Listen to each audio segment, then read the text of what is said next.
बोलते हैं जो वैष्णव जन नित्य हरि कीर्तन करते हैं,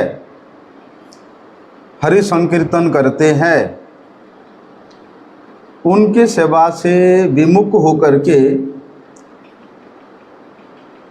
हरिनाम करने में हम लोग योग्य नहीं हो सकते हैं।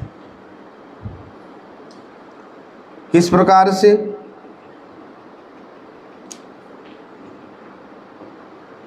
हरि कीर्तनकारी वैष्णवों के अनुगत्य को छोड़ करके,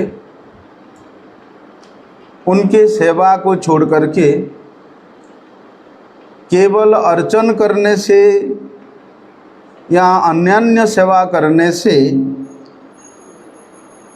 भगवान प्रसन्न हो जाएंगे, ऐसी बात नहीं है। वास्तव में हरि कीर्तनकारी वैष्णवों को सेवा ही सबसे श्रेष्ठ अर्चन है। इसलिए श्रील भक्ति विनोद ठाकुर जी ने भी स्पष्ट रूप से बताया कि वैष्णव संगेते मन आनंदित अनुख्यम सदा होए कृष्ण पर संग। बोलते वैष्णवों के संग में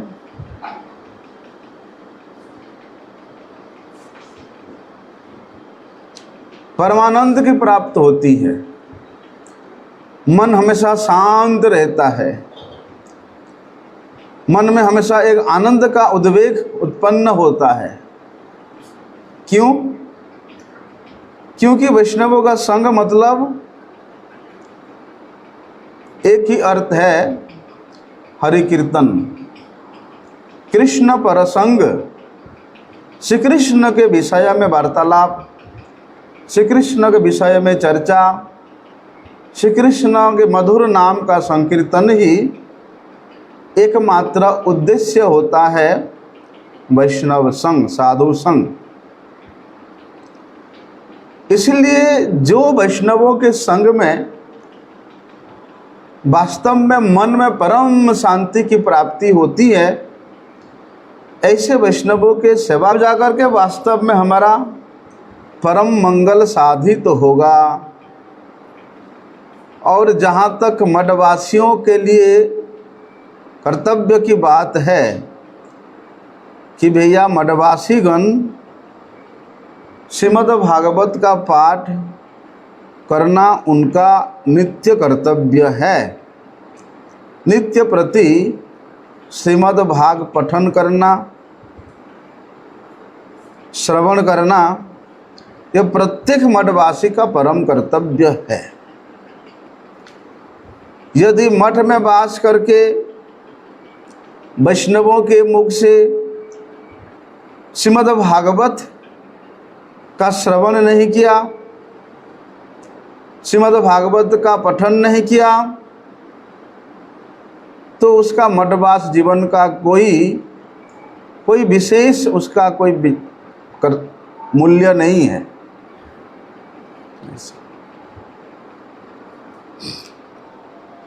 क्योंकि भैया ये जो मठ है देखने में लगता है कि ये जड़ जगत में है, इस माइक जगत में दिखाई देता है। ये जो धाम है वृंदावन धाम, देखने में लगता है कि इस भारत का उत्तर प्रदेश राज्य का मथुरा जिला का एक स्थान है। लेकिन वास्तव में ये जो मठ मंदिर यहाँ धाम है, ये यहाँ का अधिष्ठान नहीं है। ये मठ मंदिर तो ये केवल नित्य भगवत धाम से ये अवतरित हुए हैं। इस प्राकृत जगत का कोई स्थान नहीं मठ मंदिर। नित्य भगवत धाम से ये मठ मंदिर यहाँ अवतरण हुआ है इनका भी। जिस प्रकार भगवान के परम प्रिय वैष्णव जनों का देखने में लगता है कि वे अमुक शहर में अमुक गांव में जन्म लिया, अमुक जगह में फिर उन्हें शरीर को छोड़ा, देखने में लगता है इससे। लेकिन वास्तव में भगवत प्रिय वैष्णव जन वो इस जगत के द्वारा आकर्षण होकर के कभी जन्म नहीं होता। भगवान के द्वारा प्रेरित होकर के वे वैष्णव जन जिस प्रकार से यहाँ अवतरित होते हैं, और उनका अवतरण इस माइक जगत में रहन सहन करने के लिए नहीं है।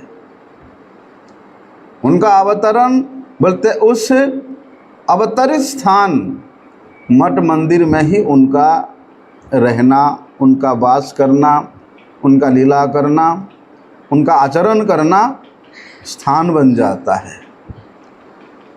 इसलिए ये मठ मंदिर को कोई साधारण स्थान नहीं समझना, क्योंकि भैया हो सकता है इसे बहुत से जगह है बड़े बड़े अट्टालिकाओं से बेष्टित होकर के राजा महाराजाओं जैसा महल जैसा मंदिर हो सकता है, लेकिन यदि उस मठ में, उस मंदिर में, उस अट्टालिका में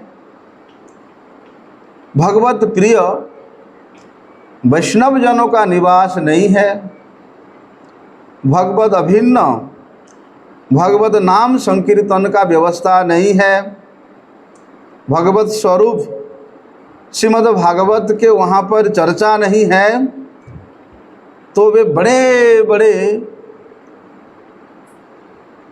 अट्टालिका सदृश मठ मंदिर भी वो केवल इंद्रिय तर्पण का स्थान है, कृष्णेंद्रिय तर्पण का स्थान नहीं है। क्योंकि कृष्णेंद्रिय तर्पण इन सब व्यवस्थाओं से नहीं होता। भगवत प्रसन्नता बड़े बड़े बिल्डिंग, बड़े बड़े अट्टालिका, बड़े बड़े गगनचुंबी मठ मंदिर से नहीं होता। भगवत प्रसन्नता उनके प्रिय भक्तों के संग में होता है। यत्र मद्भक्ता गायन्ति तत्र तिष्ठामि नारद, कि मेरे भक्त लोग जहाँ पर मेरे ही नाम का गुणगान, मेरे ही कीर्ति का गुणगान करते हैं, मैं नित्य निरंतर वहीं पर ही वास करता हूँ। इसलिए जिस स्थान पर भगवत नाम, भगवत कीर्ति का गुणगान होवे, हो सकता है वे छोटा सा कुटिया भी हो सकता है वे किसी गृहस्थ का छोटा सा घर भी हो सकता है।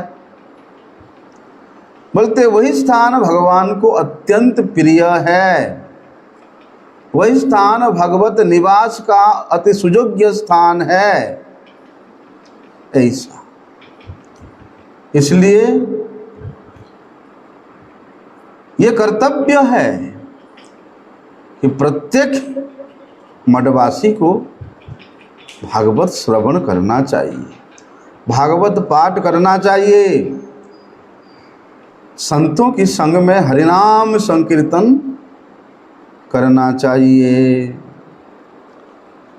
अन्यथा ये मठ मंदिर भी ये आत्मेंद्रिय प्रीति का स्थान बन जाएगा। और जहाँ आत्मेंद्रिय प्रीति अर्थात अपने सुख सुविधा के लिए जहाँ विशेष व्यवस्था है और भगवान के सेवा के लिए, भगवान के प्रीति के लिए कोई व्यवस्था नहीं, बोलते ऐसे मठ मंदिर के जो संचालक मंडली है वे कभी भी भगवान के प्रिय नहीं हो सकते। हो सकता है संसार में ऐसे लोगों के बड़े नाम हो, बड़े प्रतिष्ठा हो, लेकिन भगवत प्रिय वे कभी नहीं हो सकते। इसलिए गौड़ीय मठ को, इसको भक्ति मठ कहा जाता है, क्योंकि यहाँ भगवत प्रीति वांछा के अलावा, भगवान के प्रसन्नता के अलावा दूसरा कोई कार्य होता ही नहीं है। एक प्रकार से यदि कोई आपको पूछे कि भक्ति देवी कहाँ मिलेंगे, तो सीधे सीधे उत्तर है जगत गुरु शिला भक्ति सिद्धांत सरस्वती ठाकुर प्रभुपाद जी ने जितना मठ प्रतिष्ठा किया, उनके अनुगत सच्चरित्र संश्लिष्ट शिष्यों ने जितना मठ प्रतिष्ठा किया, बोलते उन मठों में साक्षात रूप से श्री भक्ति देवी विराजमान है। यदि आपको भक्ति देवी का साक्षात्कार करना है तो कहाँ जाओ? गौड़िया मठ में जाओ, गौड़िया मठ में जाओ। क्योंकि इस भक्ति मठ में जो भी रहने वाला यहाँ व्यक्ति है, साधु है, उसका वो एक ही कार्य में व्यस्त रहता है। कौन सा कार्य में? बोलते कृष्णेंद्रिय प्रीति के कार्य में, जिससे भगवान प्रसन्न होते, जिस कार्य से वे गौड़िया मठ निवासी व्यक्ति उसी कार्य में ही व्यस्त रहता है। यदि कोई व्यक्ति बोले, किस प्रकार के व्यक्ति? जिसका प्रज्ञा, जिसका बुद्धि इस जगत के व्यवस्थाओं के द्वारा संचालित होता है, जगत के व्यक्तियों के इच्छा के अनुसार संचालित होता है, ऐसे व्यक्ति यदि बोले कि हम तो गौड़िया मठ के चेला है और गौड़िया मठ में जितना भी आचार विचार नियम निष्ठा सिद्धांत है, हम उसको पुंखानुपुंख रूप से पालन करता है, ऐसा कोई व्यक्ति यदि बोले और जो हमेशा अपने स्वयं के इंद्रिय तर्पण में लगे रहे, तो ये तो केवल उसका धृष्टता होगा। गौड़िया मठ में आकर के दीक्षा ले लेने से कोई गौड़िया नहीं हो जाता। गौड़िया मठ के आचार विचार को, गौड़िया मठ के सिद्धांत को, उसको पालन करना पड़ेगा। जिस प्रकार गौड़िया मठ एक ही उद्देश्य भगवान के सुख के निमित्त, भगवान के आनंद के निमित्त है, उसी प्रकार गृहे थाको बने थाको सदा हरि बलि डाको। चाहे घर में रहो, चाहे वन में अर्थात मठ में रहो, कर्तव्य क्या होना चाहिए? हमेशा कृष्ण प्रीति के लिए चेष्टा होना चाहिए। कृष्ण प्रीति के लिए हमेशा चेष्टा होना चाहिए, अन्यथा उस अधोक्षज वस्तु को प्राप्त करने के लिए कभी भी ये अक्षज ज्ञान, कभी भी ये अति स्वल्प ज्ञान, कभी भी ये स्वल्प परिमाण का आवृत्ति, प्रतिवृत्ति, निवृत्ति उसको उस कार्य में नहीं लगा सकता। ये तो केवल उसका, उस द्रष्टव्य का एक विवर्तमान मात्र स्थिति है, लेकिन लोग समझ नहीं पाते हैं। इसलिए जो जो वस्तु के द्वारा श्री हरि का सेवा होता है, वे समस्त वस्तु आपको इस मठ में, गौड़िया मठ में मिल जाएगा। और हरि सेवा का सबसे श्रेष्ठ कार्य क्या है, साधन क्या है, और वे हरि सेवा के श्रेष्ठ साधन में उपयुक्त जो वस्तुएं हैं वो क्या है,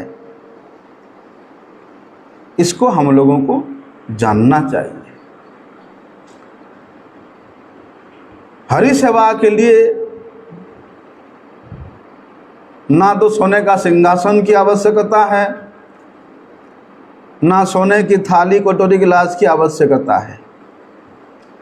प्रकृष्ट रूप से हरि सेवा का एक ही उपाय है हरि संकीर्तन, और उस हरि संकीर्तन में सबसे श्रेष्ठ द्रव्य है आपका निर्मल हृदय। निर्मल हृदय ही, निर्मल चित्त वृत्ति ही उस साधन का, उस सेवा का एकमात्र पाथेय है। और बाह्य रूप से विचार करें वस्तुओं को, आपको यहाँ साधु संग मिल जाएगा।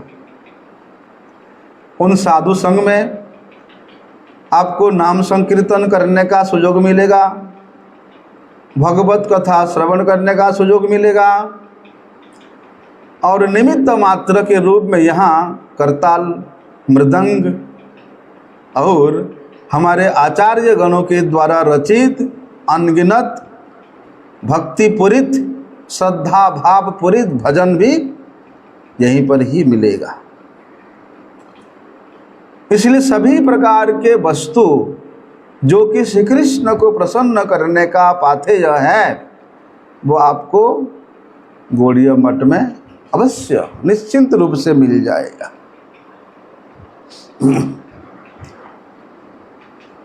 इसलिए भैया हरिनाम संकीर्तन ही सबसे श्रेष्ठ साधन है।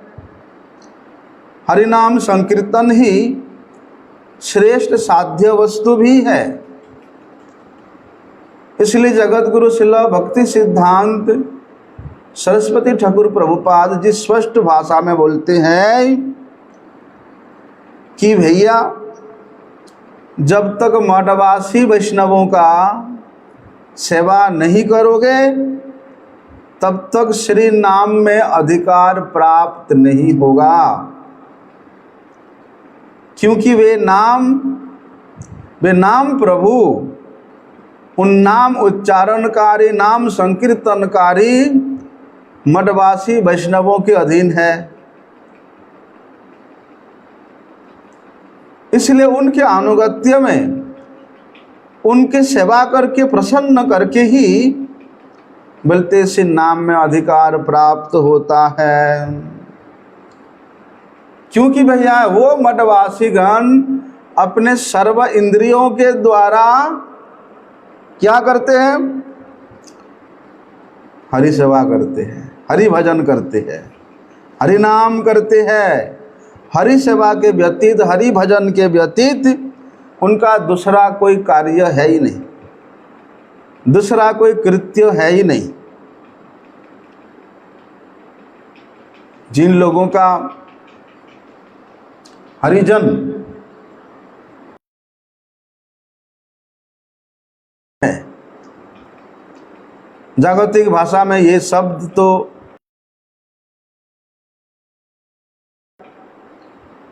जो शूद्र कुल के हैं, लेकिन वास्तव में हरिजन जिसने किया है वो व्यक्ति ही हरि संकीर्तन करने का अधिकारी है। क्योंकि हरिजनों के संग में हरिजन हुआ जा सकता है, हरि कीर्तन किया जा सकता है। इसलिए जो लोग ये हरिजन, भगवान श्री हरि के आपन जन, भगवान श्री हरि के प्रियजन बोलते, ये शब्द का उपलब्धि नहीं है, ऐसे लोगों के पास जाकर के, ऐसे लोगों के निकट वे हरिजनगण, वे मठवासीगण क्या करते हैं? हरि कीर्तन करते हैं, ताकि उनको भी हरि कीर्तन में अधिकार मिल जाए, है ना। क्योंकि वैष्णव हृदय, वैष्णव चरित्र सदाई पवित्र, जय निंदे हिंसा करी, क्योंकि भैया वैष्णवों का चरित्र इतना पवित्र होता है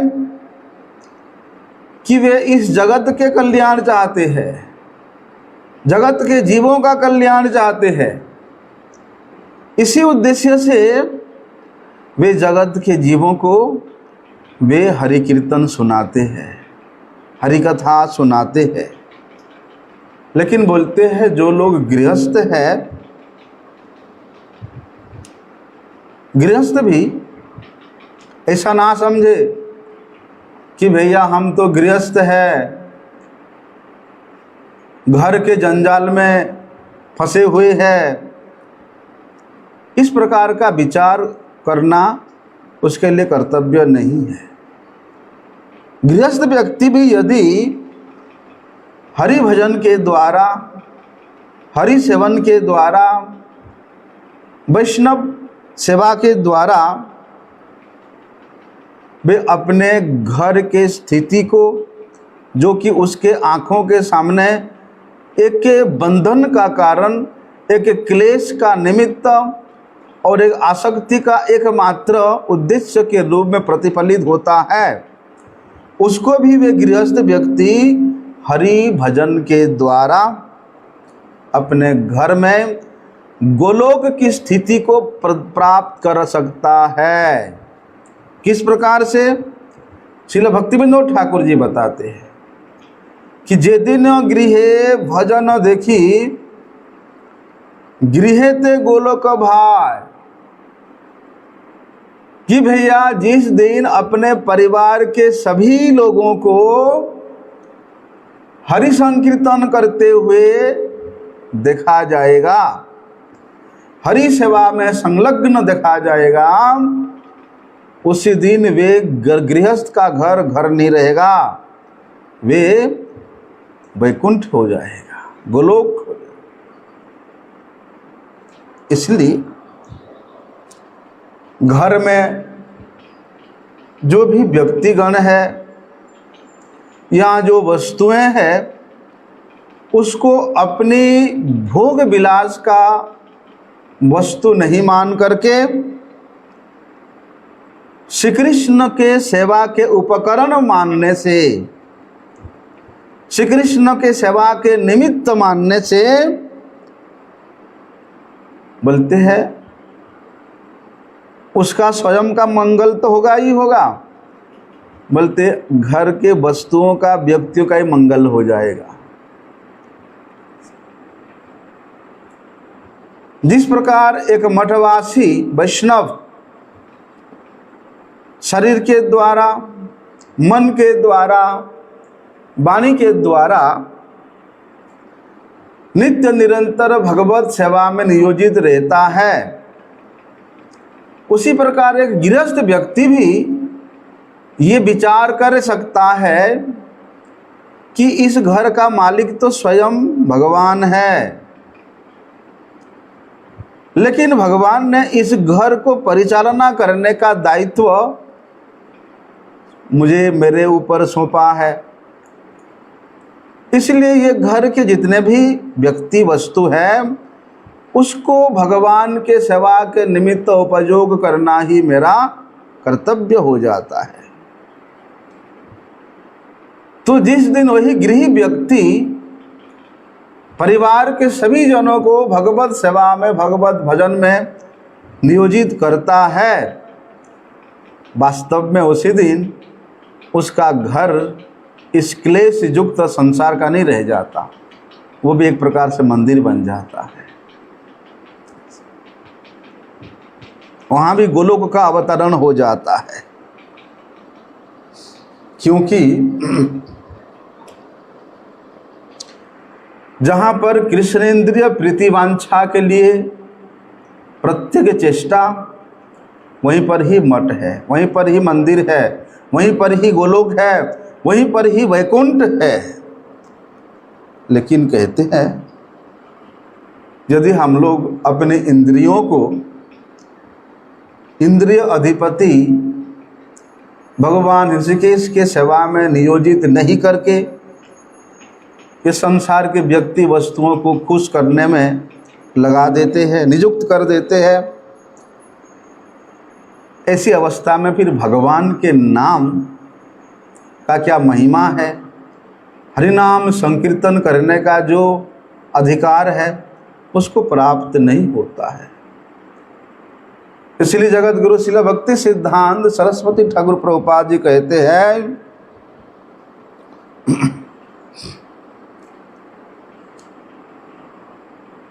कि हम लोगों को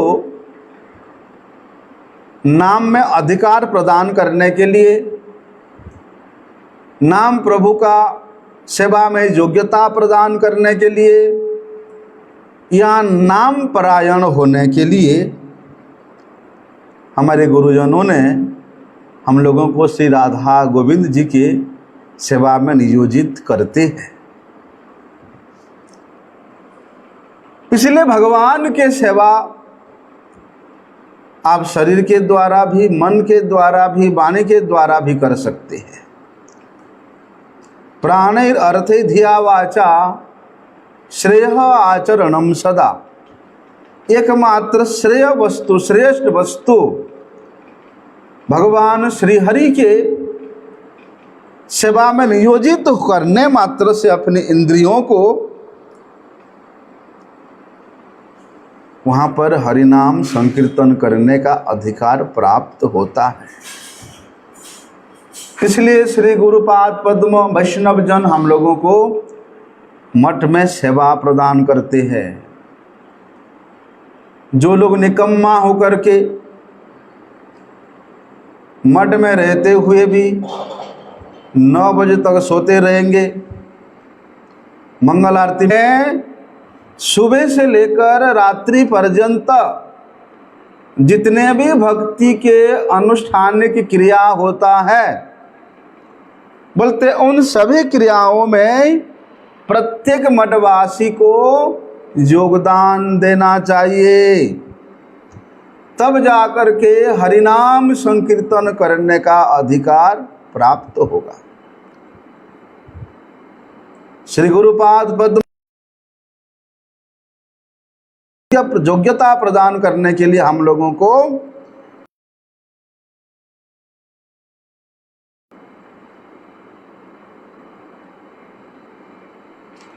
जगतगुरु शिला भक्ति सिद्धांत सरस्वती ठाकुर प्रभुपाद जी ये गौड़िया मठ क्यों स्थापना किया? 64 गौड़िया मठ स्थापना किया। क्या केवल गौड़िया मठ में ही ठाकुर जी का सेवन, पूजन, भजन, साधन हो सकता है? प्रत्येक व्यक्ति अपने घर में रह करके, अपने परिवार में रह करके क्या नहीं कर सकता है? उससे पहले तो कोई मठ नहीं था, बाबा जी लोग थे, उनके छोटे छोटे कुटिया था, हैं? गृहस्थी लोग थे, अपने घर में भजन करते थे। बोलते उस समय सभी का पवित्र हृदय होने के कारण उनका हरिनाम में अधिकार वैसे ही प्राप्त हो जाता था। लेकिन जैसे जैसे कली अपनी प्रतिष्ठा को यहाँ अधिक प्रबल करता जा रहा है, ऐसे ऐसे मनुष्य के चित्त वृत्ति, उस कलिहत जीवों के चित्त वृत्ति इन सब योग्यताओं से दूर होते जा रहा है। इसलिए जिस प्रकार भगवान के नाम सबके आकर्षण का केंद्र है, उसी प्रकार उस नाम परायण संत जन जहाँ निवास करते हैं, उस नाम परायण संत जन जहाँ पर उस सर्वाकर्षक श्री कृष्ण नाम का संकीर्तन करते हैं, वे संकीर्तन करने का जो विहार स्थली है मठ, वो भी सबको अपनी ओर आकर्षण करता है। इसलिए प्रायशः देखा जाता है, जो व्यक्ति अपना आत्मकल्याण चाहता है या भूले भुट के गलती से भी गौड़िया मठ में प्रवेश कर जाता है, तो वो व्यक्ति पिछले कितने महीना तक सोचता रहता है कि मैं गौड़िया मठ में गया था और 2-3 दिन वहाँ रहा था, लेकिन उस गौड़िया मठ का जो एक छाप है कि सुबह 4 बजे से लेकर ठाकुर जी का मंगल आरती से लेकर रात्रि 9 बजे तक कैसे ठाकुर जी की सेवा के लिए, ठाकुर जी के प्रसन्नता के लिए ये साधुगण चेष्टा करते हैं। वो चेष्टा देख करके उस आगंतुक व्यक्ति का एक आकर्षण बन जाता है।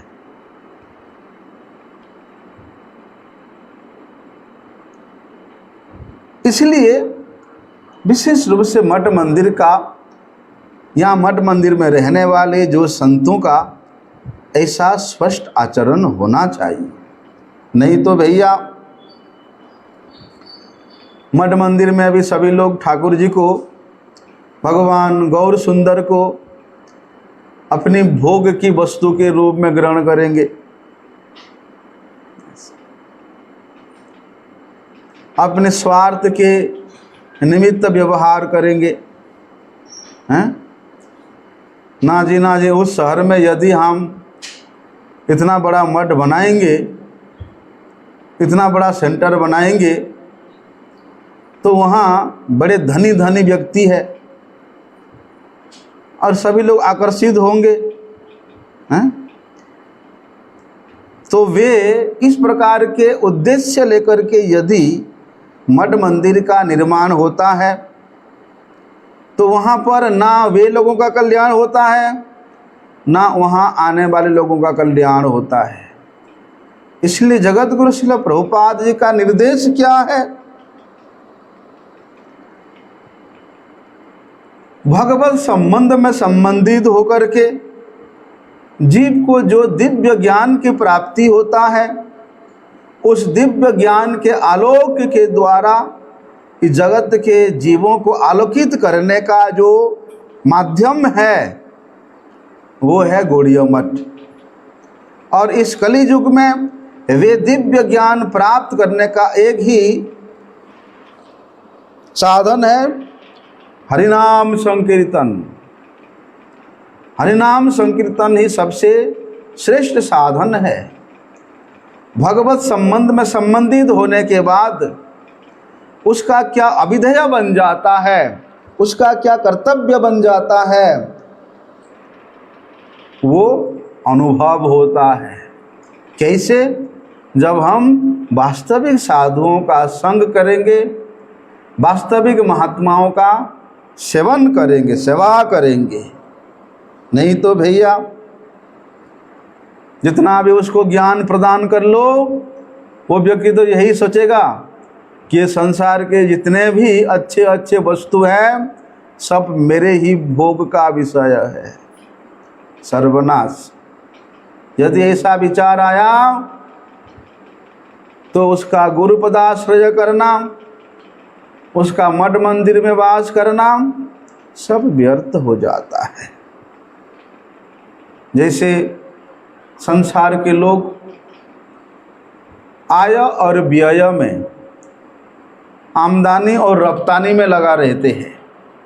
आमदनी होता तो बड़े खुश हो जाते हैं, और जब रफ्तानी होता है, रफ्तानी मतलब जब व्यय हो जाता है, वे बड़ी दुखी हो जाते हैं।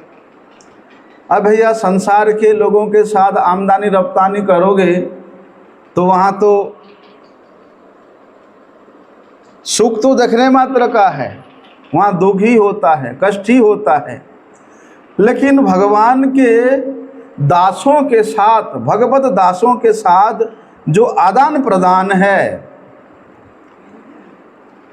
जो लेना देना है, वो वास्तव में वहाँ प्रीति का कारण बन जाता है। संसार में वो आमदनी रफ्तानी स्वार्थ बन जाता है, और जहाँ स्वार्थ है भैया वहाँ तो क्लेश है, वहाँ अशांति है। जब तक आपको स्वार्थ मिलता रहेगा तब तक तो वहाँ प्यार करोगे।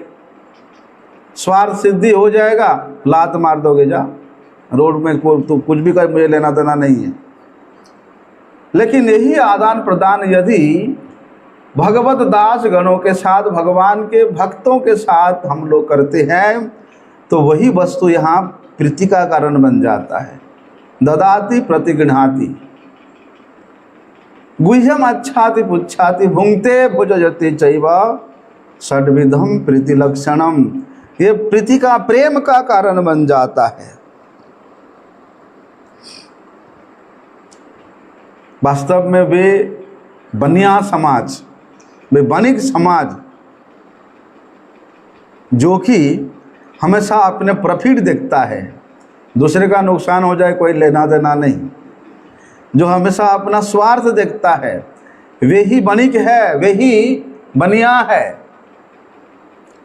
लेकिन जिस दिन वो भगवत दास गणों के साथ, भगवान के भक्त गणों के साथ आदान प्रदान, आमदनी रफ्तानी सीख लेगा, उस दिन फिर ये जो कर्मवाद है उसी से वो मुक्त हो जाएगा। इसलिए इस संसार के, इस बाह्य जगत के रूप गुण, इस विचित्रता को दर्शन करके हम लोग उसमें व्यस्त हो जाते हैं, उसको संग्रह करने में लग जाते हैं, उसके बारे में चिंतन करने में लग जाते हैं। लेकिन जिस दिन ये बाह्य जगत के व्यक्तियों में, वस्तुओं में, स्थावर जंगम में केवल हम लोग श्री कृष्ण का दर्शन करना सीख लेंगे, स्थावर जंगम ना देखे सर्वत्र देखे तार मूर्ति। कोई अच्छा वस्तु देखता है बाजार में तो वो सोचेगा भक्त, आहा ये कितना सुंदर वस्तु है, यदि मेरे ठाकुर जी के शीश में लगे तो कितना अच्छा लगेगा। हाँ, बाजार में अभी नया फल आया है, पहले ठाकुर जी को लेके भोग लगाऊंगा। बोलते इस प्रकार के कृष्ण संबंध में संबंधित होकर के जब हम लोग दर्शन करने लगेंगे, तब जाकर के हमारा कल्याण होगा, तब जाकर के माया से मुक्त होगा। लेकिन नहीं तो वही व्यक्ति, वही वस्तु तुमको अपने ओर आकर्षित करके माया में फंसा लेगा। इसलिए इस माया मोहित जगत में माया से छुटकारा पाने का एक ही उपाय है कि भैया संसार के व्यक्तियों से आप ज़्यादा आदान प्रदान मत करो, चाहे वस्तु की हो, चाहे अपने हृदय की हो, चाहे मन की हो।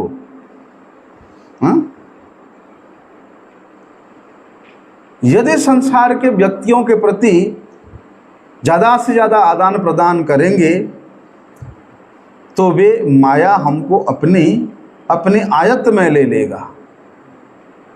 लेकिन वही आदान प्रदान यदि हम भगवान के भक्तों के साथ करेंगे, वैष्णव जनों के साथ करेंगे, वही माया का वस्तु हमको मुक्त कर देगा।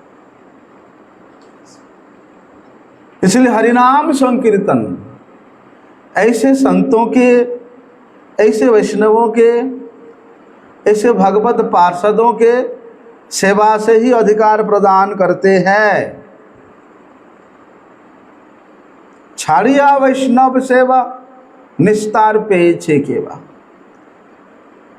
अभी भैया कोई वैष्णव से वार्तालाप नहीं करेंगे, किसी वैष्णव का सेवा नहीं करेंगे हैं,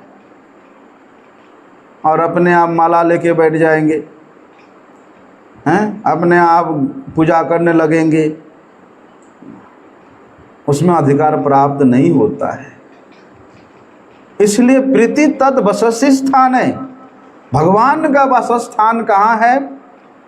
भगवान कहते हैं कि मैं सदा सर्वदा वैष्णव गणों के हृदय में विराजमान रहता हूँ। गोविंद कहे न मम वैष्णव प्राण, मैं वैष्णव जन मेरा प्राण सदृश है, मेरा वसस्य स्थान है। इसलिए उनमें जो व्यक्ति अप्रीति करता है, उनमें जो व्यक्ति द्वेष करता है, वो तो कभी भी मेरे नाम संकीर्तन करने का अधिकारी हो ही नहीं सकता है।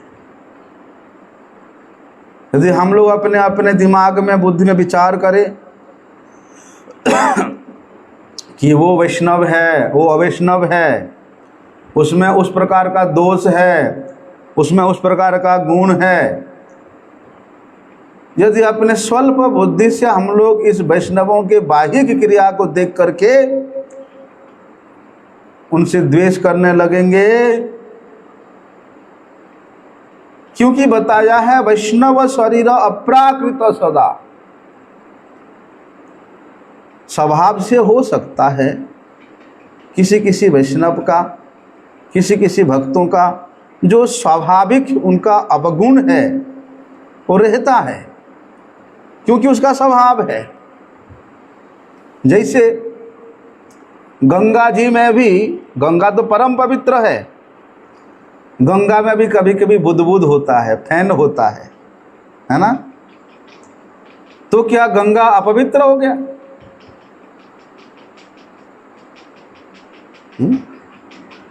गंगा तो परम पवित्र है। इसी प्रकार यदि कोई वैष्णव में उनके शरीर के कुछ अवस्था होता है, कोई काला होता है, कोई गोरा होता है, कोई लेंगड़ा होता है, कोई गूंगा होता है, कोई बहरा होता है, बोलते इस प्रकार के उसके शरीर की अवस्था को देखना और उसका निंदा करना, उसे द्वेष करना नहीं चलेगा। किसी किसी का स्वभाव होता है, बाह्य दृष्टि से वे अत्यंत कठोर होते हैं, लेकिन अंतर्दृष्टि से बिल्कुल नरम होते हैं।